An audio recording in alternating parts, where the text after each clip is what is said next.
सांस को भर लीजिए।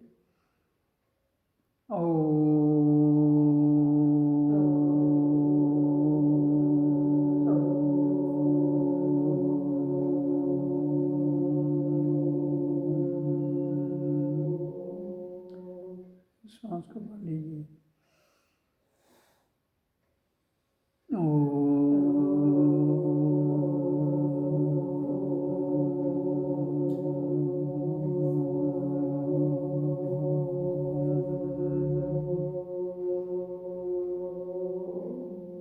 रूटीन में सांस भरिए और करते रहिए।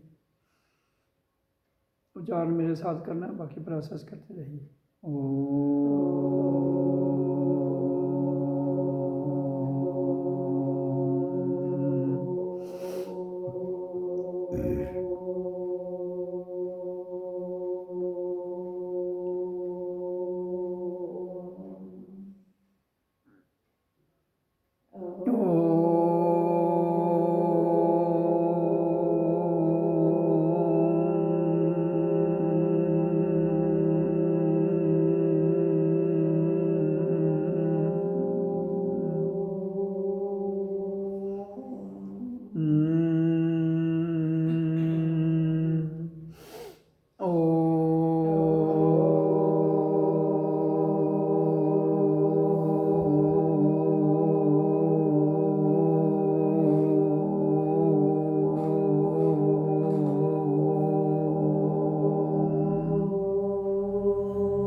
दूसरी विधि है सांस को भरना, रोकना, फिर छोड़ना।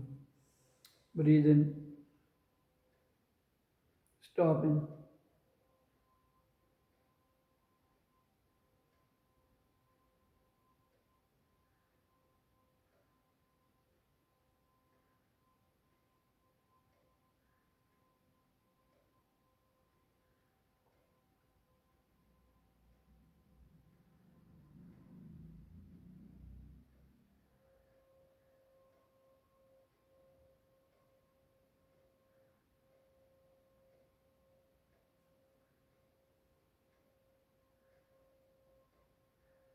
breathe out.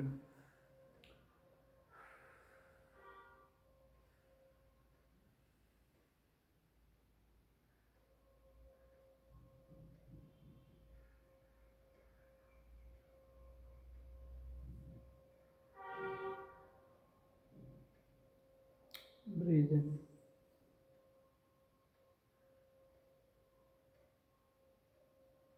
Stopping.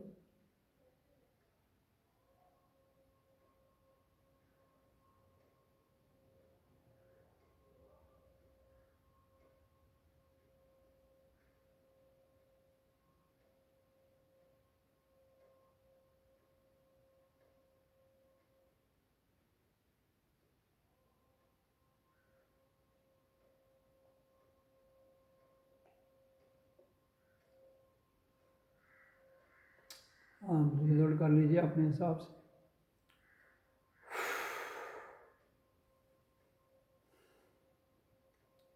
Breathe in कर लो, अपने प्रोसेस में करते जाओ जितना जितना आप कर सकते हो।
Breathe in. Stop in.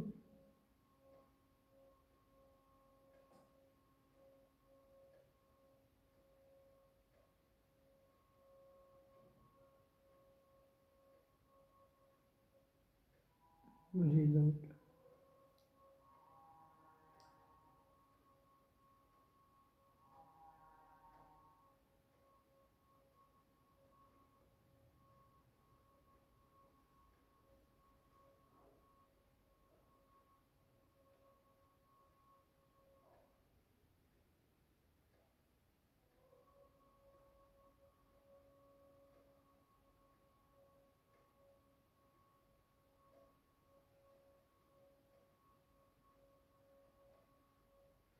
अब तीसरी विधि, सांस को देखो, ध्यान रखो कि में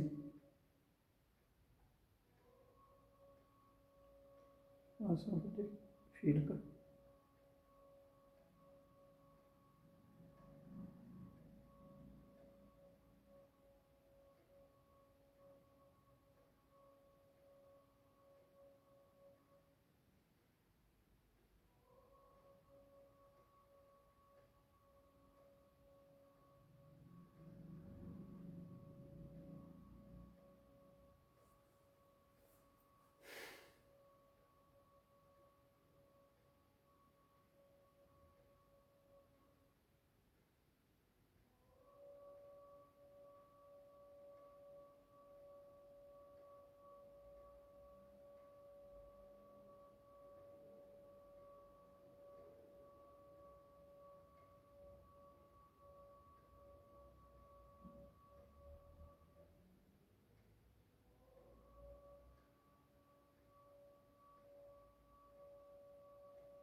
अभी मैंने ध्यान की विधियों का वर्णन किया। सर्वप्रथम विधि मैंने इसकी बताई हुई है, श्वास को भरिए और नाभि तक ले जाइए, फिर उसके बाद श्वास भरा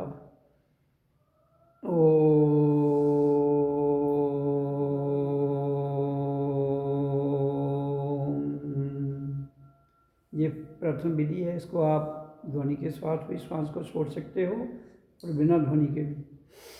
अब मैं बिना ध्वनि के छोड़ूंगा।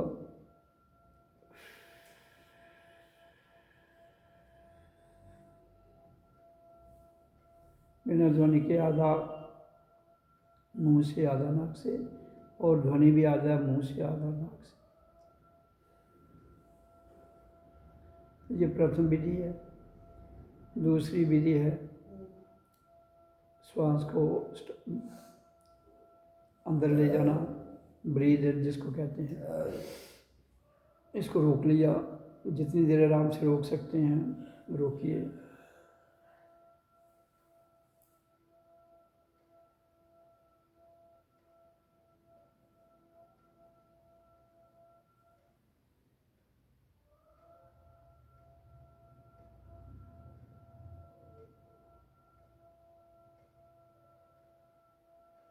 इसको भी आप ध्वनि के द्वारा छोड़ सकते हैं, ब्रीद आउट को, और बिना ध्वनि के भी, जैसे आपकी इच्छा है। पहला भी जो है वो ध्वनि के साथ, बिना ध्वनि के, जैसे भी आपकी इच्छा हो आप कर सकते हो। तो इसको ध्वनि के साथ छोड़ देते हैं।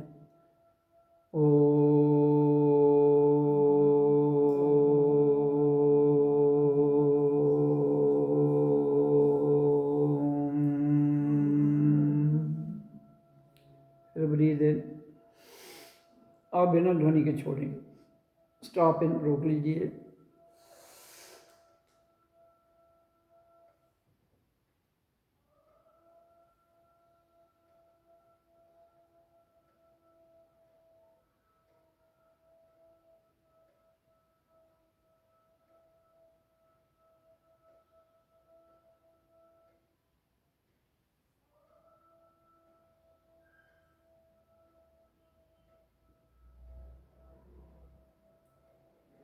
बिना ध्वनि के छोड़ेंगे।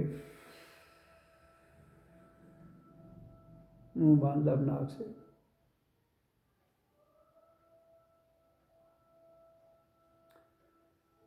प्रथम विधि, दूसरी विधि, दो हो गई, समझा दिया मैंने। वो पहले भी हमने ध्यान में किया है, लेकिन उसको दोबारा रिपीट कर रहा हूँ।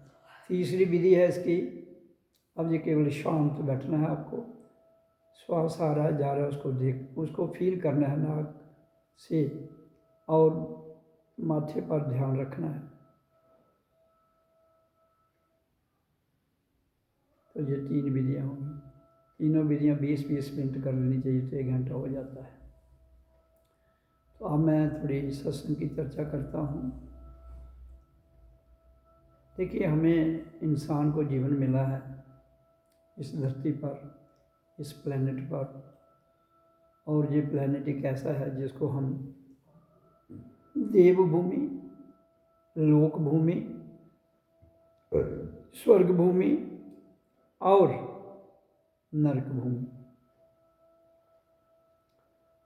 है। तो ये नंद की दुनिया, लेकिन नंद में नहीं स्थिर रहने के कारण फिर उसकी आगे सिस्टम है इसका, स्वर्ग, नरक, मजा, आनंद, वैर विरोध, मित्रता, आत्मक्रिया, ये सब इसी धरती पर ये जो हमारा उपग्रह है यहाँ पर है, और कहीं नहीं है। और इंसान भी साक्षात रूप में यहाँ पर ही है।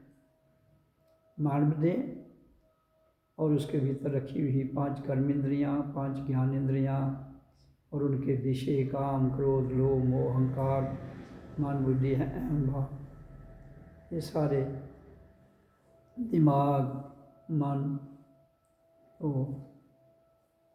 और सोच, भाव।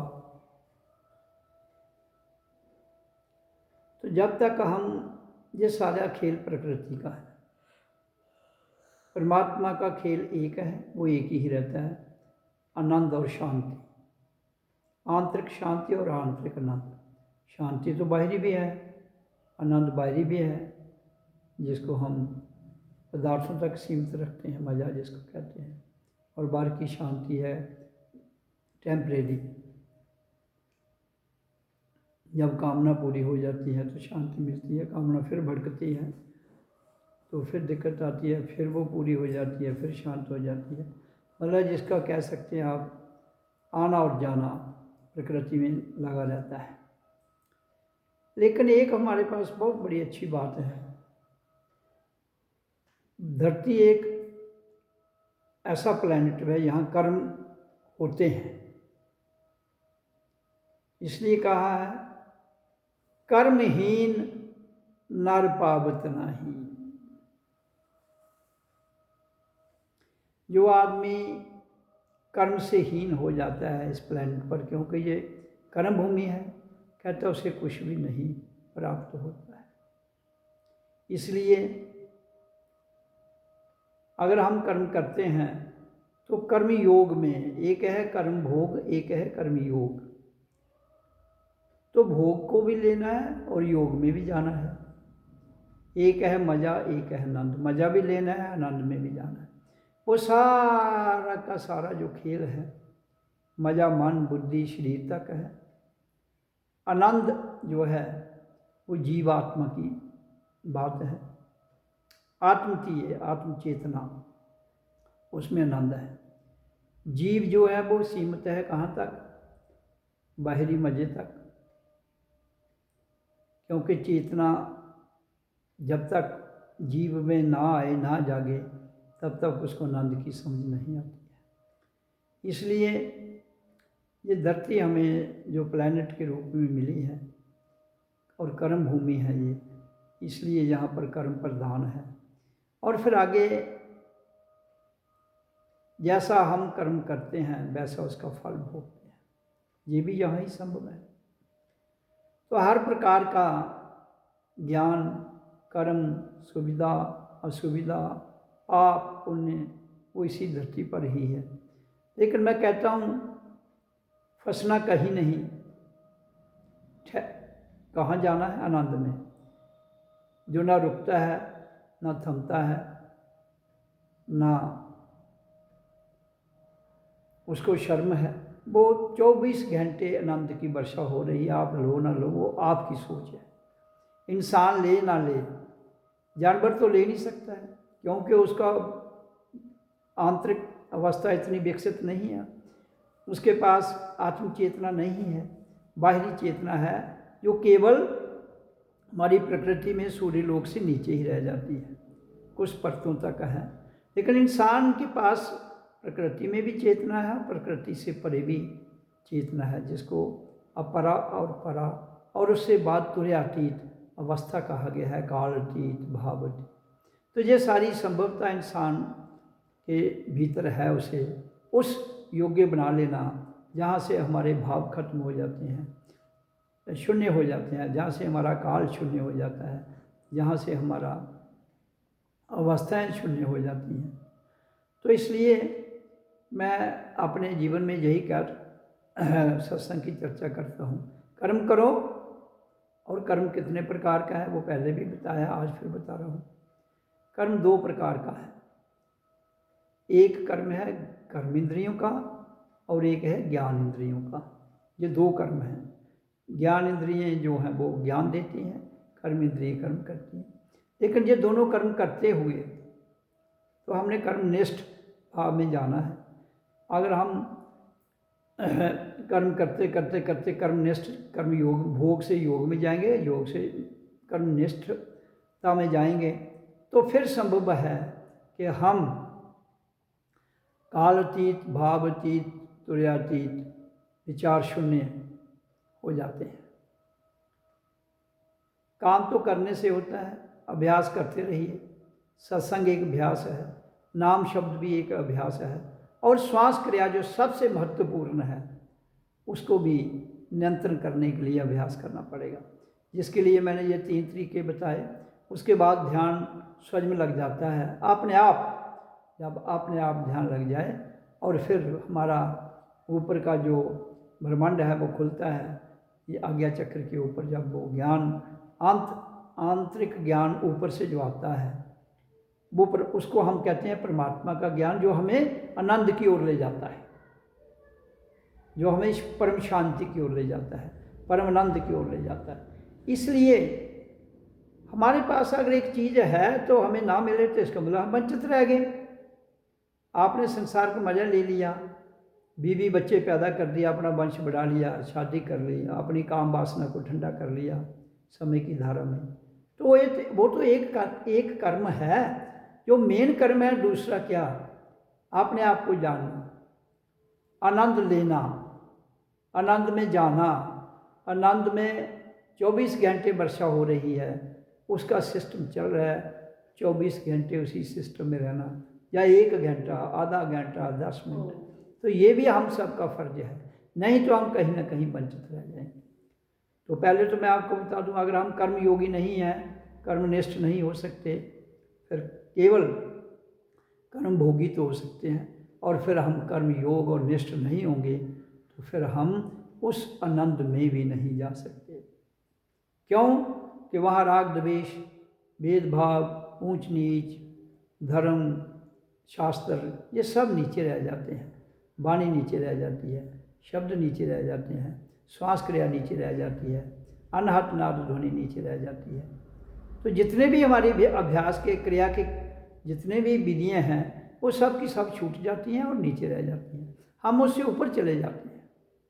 और जब हम ऊपर चले जाते हैं तो फिर वो जो बारिश उस आनंद की हो रही है, वहाँ से 20 राउंड द क्लॉक 24 आवर, जिस दिन से दुनिया बनी है, जो हमारा ये प्लेनेट बना है, तब से लेकर आज तक हो रही है, और जब तक आगे भी रहेगा होती रहेगी। वो नॉन स्टॉप एक क्रिया नहीं कह सकते, हो रही है, क्रिया की जाती है, उसे किया नहीं जाता, वो हो रहा है। तो होने को मैंने पहले भी कहा है, जो चीज़ होती है वो परमात्मा है, जो की जाती है वो प्रकृति है। तो इसलिए प्रकृति में भी हमारा वो जो सिस्टम है, जैसे सूरज है, चांद है, धरती है, और इनसे परे क्या है? मौन, आनंद। तो हमने धरती, शरीर, मन, चंद्रमा और बुद्धि, सूर्य, इन तीनों को समझते हुए हमने तुर्यातीत अवस्था में, जो हमारे टॉप आपका हेड है, यहाँ से हम आए हैं, एंटर किया इस पिंजरे में, इस शरीर में, इस मंदिर में, तो उसी के भीतर आनंद भी है। उस आनंद को लेने का नाम ही सत्संग है, और आनंद लेते ही बहुत बड़ी क्रांति घट जाती है, परम शांति आते ही बहुत बड़ी क्रांति घटित हो जाती है, जिसको मैं आध्यात्म विचार क्रांति कहता हूँ। विचारों से परे है ये। अगर विचारों में अध्यात्म विचार का अर्थ है जब हम अपने विचारों को अध्यात्मता में लीन कर देंगे तो फिर ये आनंद की वर्षा घटित होती है। फिर समझ आएगी हमें अहिंसा परमो धर्मा, फिर हमें समझ आएगी किसी जीव को नहीं मारना, फिर हमें समझ आती है कि हमें स्वयं परमात्मा के नशे के बिना और कोई नशा भी हमारे लिए मुवाफिक नहीं ही है। शरीर के लिए तो खाना चाहिए, नशा उसमें है, वो लीजिए आप, लेकिन और इससे अलावा कोई नशा हमारे लिए ठीक नहीं है। तो मैं इसलिए कहता हूँ कि ये क्रांति आ जाती है तो ये धरती स्वर्ग बन जाएगी, स्वर्ग से भी ऊपर। स्वर्ग तो कहते हैं देवताओं का स्थान है, लेकिन ये देवताओं का स्थान भी परमात्मा का आनंद बन जाएगा। देवता परमात्मा का आनंद नहीं ले सकते हैं, मानव ले सकता है। देवता अपनी प्रसिद्धि करवा सकते हैं, देवता रिद्धि सिद्धि तक सीमित कर सकते हैं, आनंद में नहीं ले जा सकते। आपके जितनी भी यहाँ प्रकृति में शक्तियाँ हैं, जो भी नाम आप देते हो उनको, वो सब की सब मज़े तक सीमित हो सकती हैं, आनंद तक नहीं। आनंद है ही नहीं उनके पास, आनंद दे सकती हैं। मैंने पहले ही कहा, संसार की सारी शक्तियों से परे आनंद है। जो दिन शक्तियाँ छूट जाती हैं, हम शांत परमानंद में मौन हो जाते हैं, आनंद की वर्षा हो रही है, तब हम उस वर्षा को महसूस कर सकते हैं, उसको ले सकते हैं, उसको पा सकते हैं और उसका अनुभव अनुभूति कर सकते हैं। तो ये केवल केवल केवल सिर्फ सिर्फ सिर्फ और सिर्फ ये करिश्मा इंसान के पास है, वो इस करिश्मे को अंजाम दे सकता है। इसलिए मैं कहता हूँ कि हमारा सबसे बड़ा लक्ष्य जो धरती पर आने का था, वो इसी करिश्मे को जानना है, जो परमात्मा के द्वारा आनंद की वर्षा हो रही है और परम शांति भी वहाँ से आ रही है। वो आ कहाँ से रही है, मैं अब थोड़ा सा आपको बता देता हूँ ताकि आप मेहनत करें और वहाँ जाए। जब हम भजन ध्यान करते करते करते करते अपने टॉप ऑफ द हेड में अपनी ऊर्जा को ले जाते हैं, तो फिर वहाँ से हमारा जो सिस्टम है वो खुलता है। फिर हम ब्रह्मांड में हमें सब कुछ दिखता है और महसूस होता है कि क्या, तो फिर हमारी तार जुड़ जाती है और हम उस असीमित सनातन में एंटर कर जाते हैं, जहाँ मैंने पहले भी बताया है कि एक ऐसी लाइट का प्रकाश है जो एक सॉलिड ग्लेशियर की तरह है और वहाँ से आनंद की वर्षा हो रही है और वो शांत, जैसे बर्फ भी इतनी ठंडी नहीं है, इतनी शांति है उधर, और उस शांति को अनुभव हम करते हैं। इसलिए मैं कहता हूँ कि जब हम ऊपर को जाते हैं तो हमारा शरीर पाँव से ठंडा होना शुरू हो जाता है। क्यों? कि ये झलकें हैं उसकी सारी, ठंडा होते होते होते होते टॉप जहाँ तक हमारा आज्ञा चक्र है वहाँ तक पूरा शरीर ठंडा हो जाता है। और ब्रह्मांड जो है वो तो टॉप ऑफ द हेड, इस प्रकृति में तो गर्म है वो, लेकिन जब हम अध्यात्मता में जाते हैं वो भी शांत आनंद में मौन ब्लिस में चला जाता है।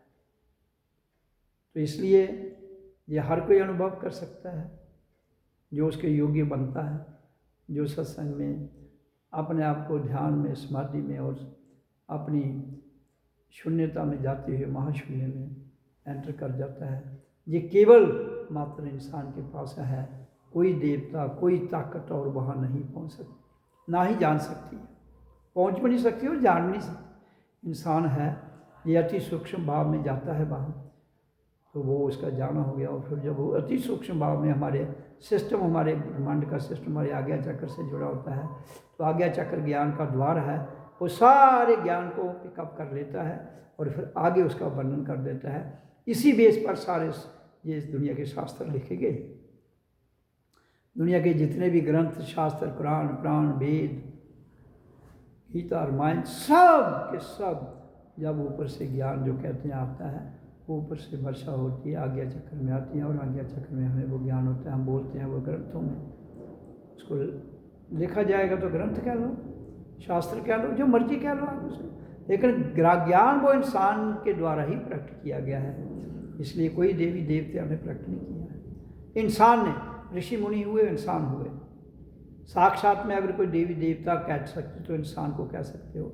जिसके पास शरीर नहीं है वो देवी देवता आपका कहीं फंसा हुआ है, साक्षात नहीं हो सकता। इसलिए साक्षात तभी आध्यात्म गुरु जिसने अपने देह को सब कुछ जाना है वही साक्षात गुरु है, और कोई साक्षात गुरु नहीं। देहधारी गुरु ही साक्षात है, जिसने अपने आप को अध्यात्मता में विश्व स्तर पर अपने आप को पूरे यूनिवर्स में शांत रहते हुए उसको जानना है। तो इसलिए मैं कहता हूँ कि सत्संग कोई मज़ा नहीं है। हाँ, मज़ा आप ले सकते हो, धीरे धीरे धीरे लेते रहिए, वो मज़ा अपनी जगह है, वो प्रकृति में है।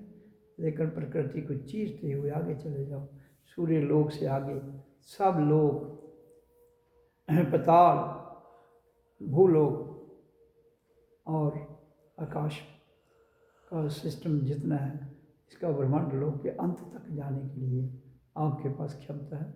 वो आप फील कर सकते हो, अनुभव कर सकते हो, वो केवल शक्ति आपके पास है। और किसी के पास नहीं है।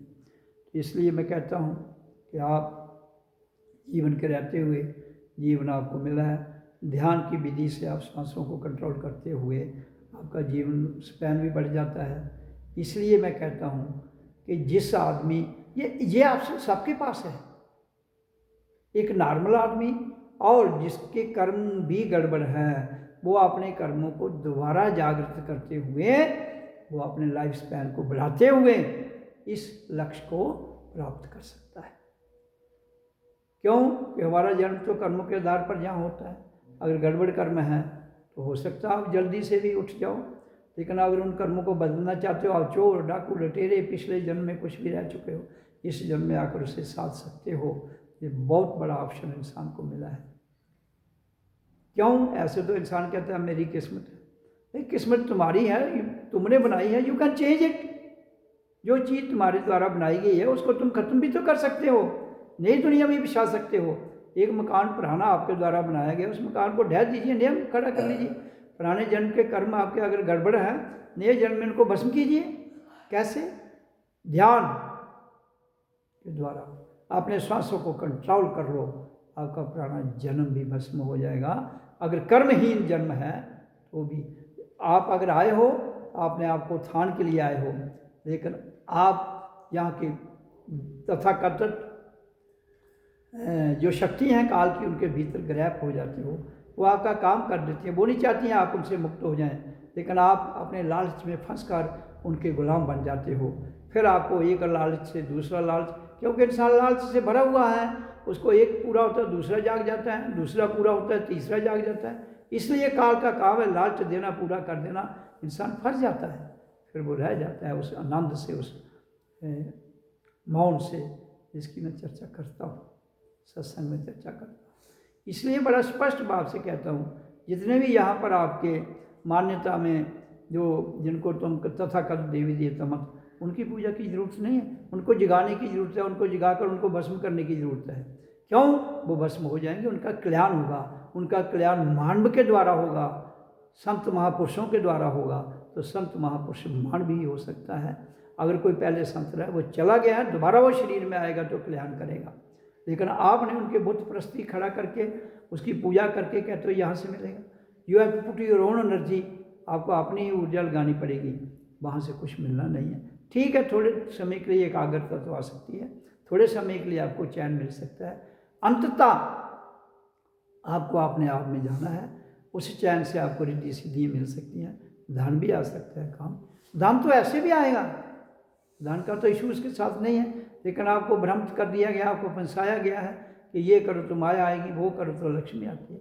भाई क्यों इन चक्रों में घूमते हो? जब मैं कहता हूँ अपने प्राणों को कंट्रोल कर लो, अपनी जो अक्षर है उसको अपने नियंत्रण में कर लो, अक्षर ध्वनि और प्राण वायु दोनों को कर लो, सब आपका जीवन बदल जाएगा, सब कुछ बदल जाएगा। इधर कोई गरीब नहीं रहेगा।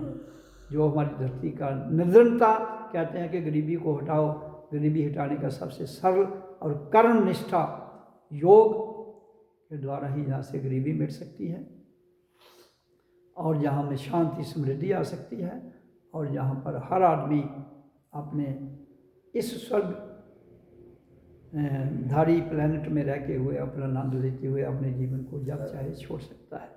लेकिन उसके लिए हमें धर्म जात पात से ऊपर उठना पड़ेगा, ग्रंथ शास्त्रों से ऊपर आना पड़ेगा, मंदिर मस्जिद गुरुद्वारों से ऊपर आना पड़ेगा, और शरीर से भी इसी में रहते हुए, इसी प्रकृति में, इसी शरीर में ही रहते हुए इन सारे तथ्यों को, सत्य को साथ करते हुए जानना है, तब समझ आती है। इसलिए मैं जो कहता हूँ उसको करने की ज़रूरत है। अगर करोगे तो आनंद से भरोगे, नहीं करोगे तो जिल्लत से भरोगे। इसमें ना मेरा कुछ जाएगा, आपका क्या जाता है क्या नहीं जाता है वो आपको पता है, लेकिन मेरा काम है बताना, समझाना और राह बताना, चलना आपका काम है। आप कितना भी गलत भाव में रह चुके हैं, कितनी भी आपने पाप किए हों, पुण्य किए हों, सब के सब भस्म हो जाएंगे। यहाँ पाप पुण्य का कोई चक्कर नहीं है। परमात्मा के द्वार में जब पाप भी भस्म हो जाता है, पुण्य भी भस्म हो जाता है, तभी तो हम विचार शून्य होंगे। अगर हम पाप का बोझ उठा के घूमते रहेंगे तो भी पाप, तब भी हम विचार शून्य नहीं हो सकते। अगर हम पुण्य का भार ढो रहे हैं, मैं बहुत बड़ा पुण्य हूँ, दानी हूँ, तब भी नहीं आप विचार शून्य हो सकते। इसलिए पाप पुण्य दोनों को भस्म करते हुए हम अपने आनंद में अगर रह जाएं तो जीवन सफल हो जाता है।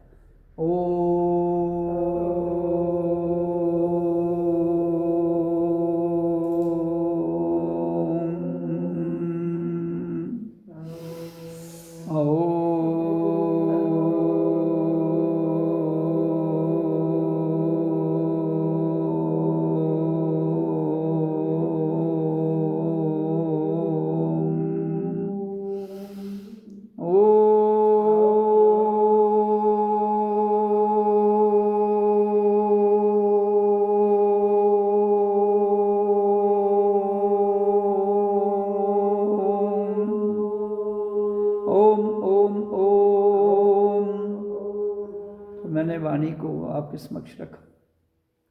अब इस पर चलना हम सबका कर्तव्य है, तभी जो मैंने कहा है वो क्रांति घटित होती है। ओम ओम ओम।